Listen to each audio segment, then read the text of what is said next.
ഉത്തർപ്രദേശിൽ കഴിഞ്ഞ തവണ തോറ്റ സീറ്റുകളിൽ സ്ഥാനാർത്ഥികളെ നേരത്തെ പ്രഖ്യാപിക്കാൻ ബി.ജെ.പി. തെരഞ്ഞെടുപ്പ് കമ്മീഷൻ പ്രഖ്യാപനത്തിന് മുൻപ് പട്ടിക പുറത്തുവിടും. ഇന്നലെ ചേർന്ന ഉന്നതതല യോഗത്തിലാണ് തീരുമാനം. ബൽറാം നെടുങ്ങാടിയുടെ ഇപ്പോൾ വിവരങ്ങളുമായി ഡൽഹിയിൽ നിന്ന്. ബൽറാം, വിവരങ്ങൾ എന്തൊക്കെയാണ്?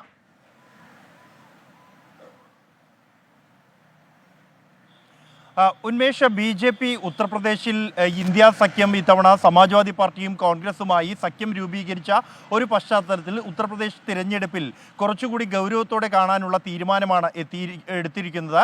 ഇതിൻ്റെ ഭാഗമായി ഇന്നലെ ഡൽഹിയിൽ ചേർന്ന ഈ ബി.ജെ.പിയുടെ ഉന്നതതല യോഗത്തിൽ ഉത്തർപ്രദേശിൽ കഴിഞ്ഞ തവണ പാർട്ടിക്ക് തിരിച്ചടി നേരിട്ട അല്ലെങ്കിൽ പരാജയപ്പെട്ട സീറ്റുകളിലും പാർട്ടി ദുർബലമാണ് എന്ന് കണ്ടെത്തിയ സീറ്റുകളിലും സ്ഥാനാർത്ഥികളെ നേരത്തെ തന്നെ പ്രഖ്യാപിച്ച് പ്രചരണം ആരംഭിക്കാനുള്ള ഒരു തീരുമാനമാണ് എടുത്തിരിക്കുന്നത്.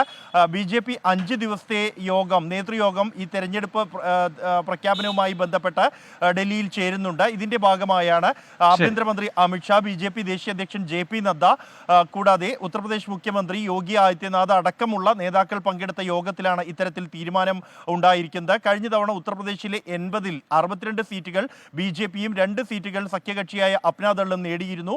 16 സീറ്റുകളിലാണ് പരാജയപ്പെട്ടത്. അതിൽ തന്നെ 12 സീറ്റുകളാണ് ഇത്തരത്തിൽ സ്ഥാനാർത്ഥികളെ നേരത്തെ പ്രഖ്യാപിക്കാനുള്ള ഒരു തീരുമാനത്തിലേക്ക് എത്തിയിരിക്കുന്നത്. സ്ഥാനാർത്ഥികളെ നേരത്തെ പ്രഖ്യാപിച്ച് ഈ തെരഞ്ഞെടുപ്പ് കമ്മീഷന്റെ തെരഞ്ഞെടുപ്പ് തീയതി പ്രഖ്യാപനത്തിന് മുമ്പ് തന്നെ സ്ഥാനാർത്ഥികളെ പ്രഖ്യാപിച്ച് പ്രചരണം ആരംഭിക്കുക, അതിലൂടെ സ്ഥാനാർത്ഥികളെ കൂടുതൽ സുപരിചിതരാക്കി മാറ്റാൻ കഴിയുമെന്നും തെരഞ്ഞെടുപ്പിൽ നേട്ടമുണ്ടാക്കാൻ കഴിയും എന്നുമുള്ള ഒരു പ്രതീക്ഷയിലാണ് ബി.ജെ.പി. ഉള്ളത്. ബൽറാം നെടുങ്ങാടിയാണ് വിവരങ്ങൾ നൽകി.